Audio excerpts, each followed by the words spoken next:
Retrouvez chaque vendredi à 12h30 les meilleurs gérants de la place autour d'Hubert Tassin sur Décideur TV. Les décideurs de la gestion s'engagent les conseils, c'est l'émission qui applique de manière pratique et de manière un peu sélective les thèmes d'investissement qui découlent des missions plus longues. Les décideurs de la gestion, l'analyse que vous pouvez consulter en cliquant sur le lien voisin sur le même site. À mes côtés, Hugues Lemaire de Diamant Bleu Gestion. Alors Hugues, très rapidement, une valeur ou quoi, un concept. En tout cas. Je vais essayer de faire bref. Je vais vous parler d'un secteur qui est tout à fait passionnant, qui est celui des terres rares. Ça, c'est un sujet. Les terres rares, c'est 18 matériaux, c'est assez complexe chimiquement. Et qu'est-ce que font les terres rares ? On se sert de ces matériaux pour faire vibrer les portables, pour les câbles dans l'industrie automobile, pour le guidage laser des missiles dans l'armée, pour un certain nombre d'applications à très très forte valeur ajoutée et à forte barrière à l'entrée. Et elles sont rares parce qu'elles sont rares, mais elles sont où ? Alors, 90% d'entre elles sont en Chine. Ouais, ça, c'est la mauvaise nouvelle. Ça, c'est la mauvaise nouvelle. Et elles sont exploitées avec beaucoup de pollution, accessoirement, par le gouvernement chinois. La bonne nouvelle, et c'est celle-là que je vais aborder maintenant, c'est que 10%, pas tout à fait 10%, mais pour simplifier, oui, 10% des gisements mondiaux sont situés aux États-Unis, en Californie, dans le gisement de Mountain Pass, exploité par la société Molycorp. Donc sur le marché, il faut retenir donc, les Chinois, et je simplifie parce que je ne parle pas de l'INAS en Australie, mais c'est encore une autre problématique avec des coûts de production plus élevés. Mais pour faire simple, Molycorp qui exploite 10% du gisement californien de Mountain Pass. Molycorp, c'est une société américaine, le ticker Bloomberg, pour ceux que ça intéresse, MCP US, 1,3 milliard de capitalisation boursière, donc c'est pas minuscule. Oui. C'est une petite cape américaine, mais pour nous, c'est déjà une certaine taille en zone euro.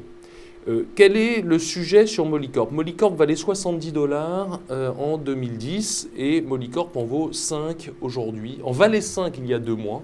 C'est à ce prix-là que Diamant Bleu Gestion a fait l'acquisition de cette valeur. Elle en vaut quasiment 8 aujourd'hui.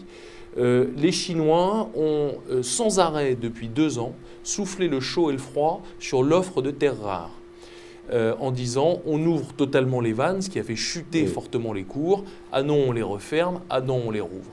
Que nous ont dit un certain nombre de dirigeants de sociétés américaines, notamment dans le domaine de l'armement. Et je ne trahis aucun secret, puisqu'un rapport est sorti du ministère concerné aux États-Unis sur les terres rares.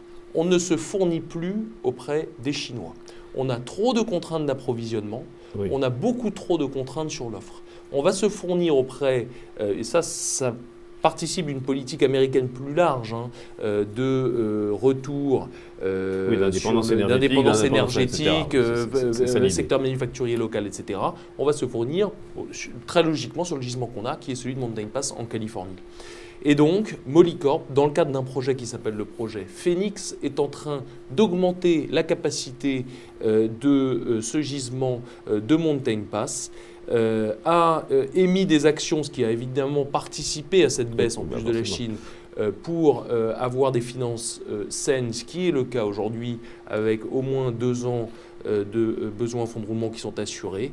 Et donc, dernier argument, très important, 40% de la market cap de Molycorp est short, c'est-à-dire est vendue à découvert par le marché, qui n'a à mon avis pas du tout compris le nouvel aspect, ça même pas un an, stratégique que revêtent les terres rares. Et le mouvement de 5 $ récent à 7,50 $ s'est fait très rapidement, parce qu'on sait que 40% de personnes qui vendent à découvert une valeur, c'est beaucoup trop.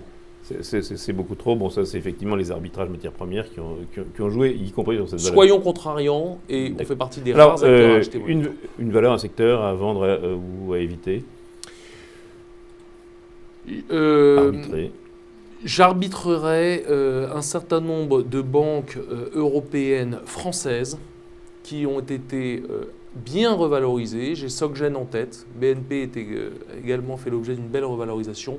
Sur des banques européennes un peu plus risquées, je monterai un peu, on va dire, dans le spectre du risque pour trouver des valeurs qui sont vraiment, il faut en être conscient, tout à fait bradées. Et j'ai en tête Intesa Sanpaolo ou bien même la banque Espírito Santo au Portugal. Très bien. Une valeur, une piste, un joker ?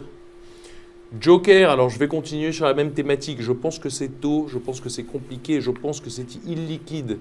Mais il faut regarder les banques en Grèce. Il faut au moins s'intéresser au C'est sujet. amusant. Une idée qui est assez nouvelle, sur laquelle on ne fait que travailler à ce stade. Mais vous avez un certain nombre de banques grecques qui valent, alors là pour le coup, 10% peut-être de leur book. C'est un sujet compliqué, mais je ne saurais que trop pousser les personnes qui nous écoutent à regarder ce sujet de plus près. Il y aura des choses à faire. On a peur sur la véracité des comptes, quoi, sur la qualité On a des peur provisions. On a des comptes.